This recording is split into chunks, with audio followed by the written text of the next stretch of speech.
Let's start with the undisputed king of reliability, the Toyota Hilux, a car so tough it refuses to die. Did you know? Top Gear tried to kill one for an entire season. They drowned it in the ocean, dropped it from a building, set it on fire. And guess what? It still ran. But here's where it gets interesting. In the deserts of Arabia, they do two-wheel driving tricks with these things. In war zones, it's the vehicle of choice. The fourth and sixth generations, practically immortal.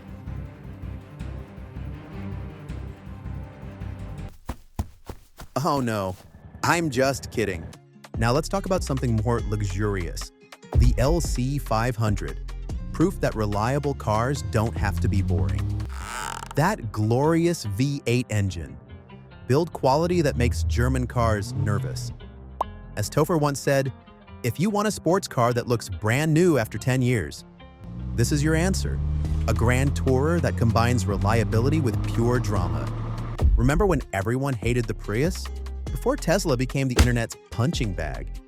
But here's the thing about the Prius, and it was revolutionary. A hybrid that broke all the reliability rules. More complex? Yes. More things to go wrong? Theoretically. But somehow it became the most reliable hybrid ever made. Even with higher repair costs than standard Toyotas. You were less likely to need those repairs in the first place. The 90s were wild. While Toyota was over-engineering everything, Mercedes said, "Beer, hold 'em beer." Enter the W140. So over-engineered, it could literally drive through walls or send vans flying. Quality materials, robust construction, engines that just wouldn't quit. The Germans proving they could out-engineer anyone when they wanted to. Speaking of European reliability, the Volvo 740, the sleeper that wouldn't sleep. One guy drove his Volvo for 1 million miles. West St. Louis County man who reached the 1,000,000-mile mark in his 1991 Volvo sedan. Build quality?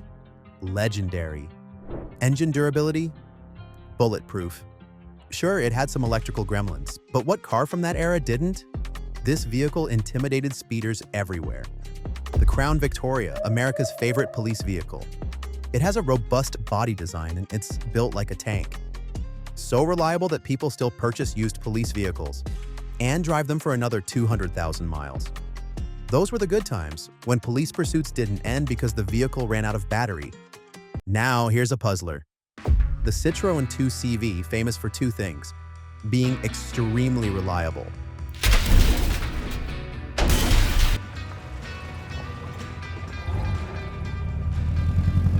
and also rusting a lot. Sounds contradictory? Wait and see. It has a 2-cylinder engine cooled by air. A 4-speed manual so minimalist, you could repair it yourself. It was sold for 52 years. The French demonstrated that minimalist can be reliable, even if they didn't bother to shield against rust. Now something upscale. The Huracán, proof that reliable vehicles can be stylish.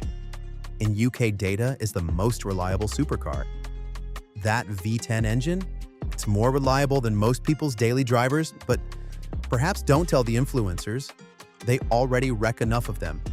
Here's what sets these vehicles apart. It's not merely about making things rugged, it's about how they approach engineering. Toyota is very concerned with quality control. Lexus focuses on attention to detail. Mercedes over-engineers. Volvo strives for durability. Different approaches to doing things, same excellent outcome. Today's vehicles are more complex than ever. There are more electronics, more computers, more things that can fail, but somehow reliability continues to improve. Even with all this complexity, even with all this technology, in an era where vehicles are like rolling computers, will we ever see this type of reliable design again?